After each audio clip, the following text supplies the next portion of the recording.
ಸಿದ್ದರಾಮಯ್ಯನವ್ರಿಗೆ ನರೇಂದ್ರ ಮೋದಿಜಿಯವರ ಆಡಳಿತದ ಮೌಲ್ಯಮಾಪನ ಮಾಡತಕ್ಕಂಥ ನೈತಿಕತೆ ಇಲ್ಲ. ಯಾಕೆ ಆ ಮಾತು ಹೇಳ್ತೇನೆ ಅಂದ್ರೆ, ಸಿದ್ದರಾಮಯ್ಯನವರು ಅಧಿಕಾರಕ್ಕೆ ಬಂದು 2 ವರ್ಷ ಆಯ್ತು. ನಾನು ಕೇಳ್ತೇನೆ, ಸಿದ್ದರಾಮಯ್ಯನವರು ಅತಿ ಹೆಚ್ಚು ಬಜೆಟ್ ಮಂಡಿಸಿದಂತ ಮುಖ್ಯಮಂತ್ರಿ, ಅವ್ರು ಏನ್ ಮಾಡ್ಬೇಕಾಗಿತ್ತು? ಬಜೆಟ್ ಅನ್ನ ಮಂಡಿಸಿದಾಗ ಯಾವಾಗಲೂ ಬಜೆಟ್ ನೀತಿ ಏನಂದ್ರೆ, ಬಜೆಟ್ನ ಒಟ್ಟು ಮೊತ್ತವನ್ನ 2 ಭಾಗಗಳನ್ನಾಗಿ ವಿಂಗಡಣೆ ಮಾಡ್ತೀವಿ. ಒಂದು ಪ್ಲಾನ್ಡ್ ಎಕ್ಸ್ಪೆಂಡಿಚರ್, ಒಂದು ನಾನ್ ಪ್ಲಾನ್ ಎಕ್ಸ್ಪೆಂಡಿಚರ್. ಪ್ಲಾನ್ ಎಕ್ಸ್ಪೆಂಡಿಚರ್ ಅಂದ್ರೆ ನಾವು ಮಾಡ್ತಕ್ಕಂಥ ಅಭಿವೃದ್ಧಿ ಕೆಲಸ ಕಾರ್ಯಗಳಿಗೆ ನಾವು ಎಷ್ಟು % ಕೊಡ್ತೀವಿ ಅನ್ನೋದು ಬಹಳ ಮಾಡಿ. ನಾನ್ ಪ್ಲಾನ್ ಎಕ್ಸ್ಪೆಂಡಿಚರ್ ಅಂದ್ರೆ ಅದು ಅಸೆಟ್ ಕ್ರಿಯೇಟ್ ಆಗುವಂಥದ್ದಲ್ಲ. ಸರ್ಕಾರಿ ನೌಕರ ಸಂಬಳ, ಸಾರಿಗೆ, ಕಾಂಟಿಜೆನ್ಸಿ ಮತ್ತು ಎಸ್ಟಾಬ್ಲಿಷ್ಮೆಂಟ್ ಖರ್ಚು ಮಾಡ್ತಕ್ಕಂಥದ್ದು ಮತ್ತು ಚೀಪ್ ಪಾಪ್ಯುಲಾರಿಟಿ ಸಲಾಗಿ ಖರ್ಚು ಮಾಡ್ತಕ್ಕಂಥದ್ದು ಎಲ್ಲ ಅದರೊಳಗೆ ಬರ್ತದೆ. ನಾನು ಸಿದ್ದರಾಮಯ್ಯನವ್ರು ಕೇಳ್ತೀನಿ, ನೀವು ನರೇಂದ್ರ ಮೋದಿಜಿ ಅವ್ರಿಗೆ 0 ಮಾರ್ಕ್ಸ್ ಕೊಡೋದಕ್ಕಿಂತಲೂ ಮೊದಲು 2 ವರ್ಷ ಪ್ಲಾನ್ ಎಕ್ಸ್ಪೆಂಡಿಚರ್ ಎಷ್ಟು ಅನುದಾನವನ್ನು ಕೊಟ್ರಿ, ಯಾವ್ಯಾವ ಕಾಮಗಾರಿಗಳನ್ನ ಮಾಡಿದ್ರಿ ಅಂತಕ್ಕಂಥ ಒಂದು ಶ್ವೇತ ಪತ್ರವನ್ನ ಹೊರಡಿಸ್ರಿ ಅಂತ ಆಗ್ರಹ ಮಾಡ್ತೇನೆ. ಒಂದೇ ₹1 ಅಭಿವೃದ್ಧಿ ಕೆಲಸ ಕಾರ್ಯಗಳನ್ನು ಮಾಡಿಲ್ಲ. ಈ ರಾಜ್ಯದ ಅಭಿವೃದ್ಧಿ ಒಳಗ 2 ವರ್ಷದಲ್ಲಿ ₹1 ಸಿದ್ದರಾಮಯ್ಯನವ್ರ ಸರ್ಕಾರದ ಪಾಲ ಇಲ್ಲ. ಇವತ್ತು ನಾನು ಹೇಳಿದೆ, ನಿನ್ನೆ ದಿನ ರೈಲ್ ಮಾರ್ಗದ ಅಭಿವೃದ್ಧಿ ಇದು ಮಾಡಿಕೊಟ್ರಂತೇಳಿ ನಮ್ಮ ಜಿಲ್ಲೆಗೆ ಸಂಬಂಧಪಟ್ಟದ್ದು, ಬಳ್ಳಾರಿ ಮತ್ತು ಚಿತ್ರದುರ್ಗಕ್ಕೆ ಸಂಬಂಧ 3,342 ಕೋಟಿ ಮಂಜೂರು ಮಾಡಿಕೊಟ್ರು.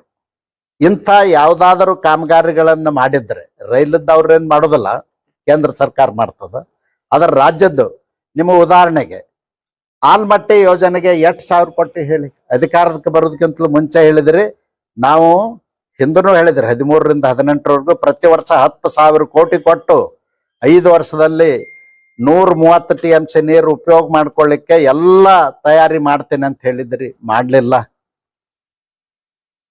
ಇವತ್ತು ಕೂಡ ಆಲ್ಮಟ್ಟಿಗೆ, ಕೃಷ್ಣಾ ಮೇಲ್ದಂಡೆಗೆ ದುಡ್ಡು ಕೊಟ್ಟಿಲ್ಲ. ಬರೀ ಕೇವಲ ಸರ್ಕಾರಿ ನೌಕರ ಸಂಬಳ, ಸಾರಿಗೆ ಮತ್ತು ಬ್ಯಾಂಕಿಂದ ಸಾಲ ತಗೊಂಡದ್ದನ್ನು ರೀಪೇಮೆಂಟ್ಗೆ ಅಸಲು ಬಡ್ಡಿ ಕೊಡ್ಲಿಕ್ಕೆ ಕೂಡ ನಿಮಗೆ ಕೊಡ್ಲಿಕ್ಕೆ ಆಗ್ತಾ ಇಲ್ಲ.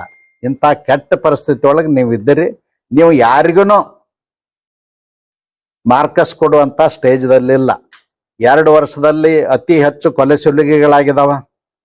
ಹೆಣ್ಣು ಮಕ್ಕಳ ಮೇಲೆ ರೇಪ್ ಆಗಿ ಮರ್ಡರ್ ಆಗಿದಾವ. 3,400 ರೈತರು ಆತ್ಮಹತ್ಯೆ ಮಾಡ್ಕೊಂಡಿದಾರ. 713 ಬಾಣಂತಿಯರ ಸಾವಾಗಿದಾವ. ಇದೇ ಕಳೆದ 4 ತಿಂಗಳಲ್ಲಿ 779 ಮಹಿಳೆಯರ ಮೇಲೆ ಅತ್ಯಾಚಾರ ಪ್ರಕರಣಗಳು ವರದಿಯಾಗಿದಾವ. ಇಂಥ ಆಡಳಿತವನ್ನು ಇಟ್ಟುಕೊಂಡು ಮತ್ತು ಮೊನ್ನೆ RCB ಸಂದರ್ಭದಲ್ಲಿ ಬೆಂಗಳೂರಲ್ಲಿ 11 ಜನ ಮೃತರಾದರು. ನಿಮಗೆ ಯಾವ ನೈತಿಕತೆ ಇಟ್ಕೊಂಡು ನರೇಂದ್ರ ಮೋದಿಜಿ ಅವ್ರನ್ನ ಟೀಕೆ ಟಿಪ್ಪಣಿ ಮಾಡ್ತೀರಿ ನನಗೆ ಗೊತ್ತಿಲ್ಲ.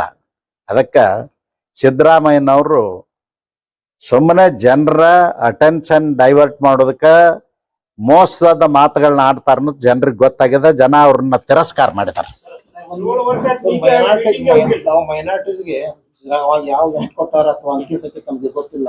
ಯಾವುದು ಮೈನಾರಿಟಿ ಕಮ್ಯುನಿಟಿಗೆ ಓದಿ ಕೊಟ್ಟಿದ್ದು ಏನಂತ ಅಲ್ಲ, ಏನು ಮೈನಾರಿಟಿ ರೆಫರೆನ್ಸ್ ಮಾಡಿಲ್ಲ. ಇಲ್ಲ ಇಲ್ಲ, ಐತಿ, ಲಿಸ್ಟ್ ಇದೆ, ಲಿಸ್ಟ್ ಇದೆ, ಇದೆ ಮಾಡಿದಾರೆ. ಹೇಳ್ರಿ, ಈಗ ಹೇಳ್ರಿ ಅಂತ ಅಲ್ಲ, ಅದು ಲಿಸ್ಟ್ ಯಾರ ಕೈ ಕೊಟ್ಟನೆ ತಮ್ಮ ತಗೊಂಡ್ ಬಾರಿ.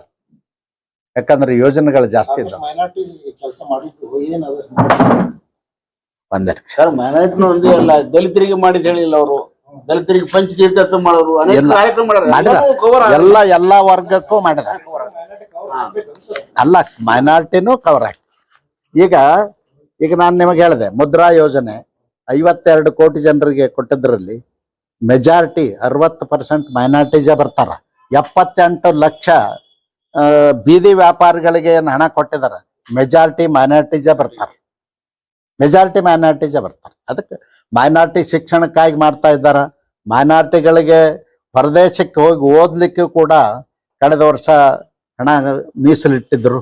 ಅದಕ್ಕೆ ಮಾಡ್ತಾ ಇದ್ದಾರೆ. ಅವ್ರಿಗೆ ನರೇಂದ್ರ ಮೋದಿಜಿ ಅವ್ರಿಗೆ ಯಾವುದೇ ಜಾತಿ ಬಗ್ಗೆ ಭಾವನೆ ಇಲ್ಲ. ದೇಶದ ಜನ ಒಂದು, ಎಲ್ಲರದು ಅಭಿವೃದ್ಧಿ ಆಗಬೇಕು ಅಂತಕ್ಕಂಥ ಕೆಲಸವನ್ನ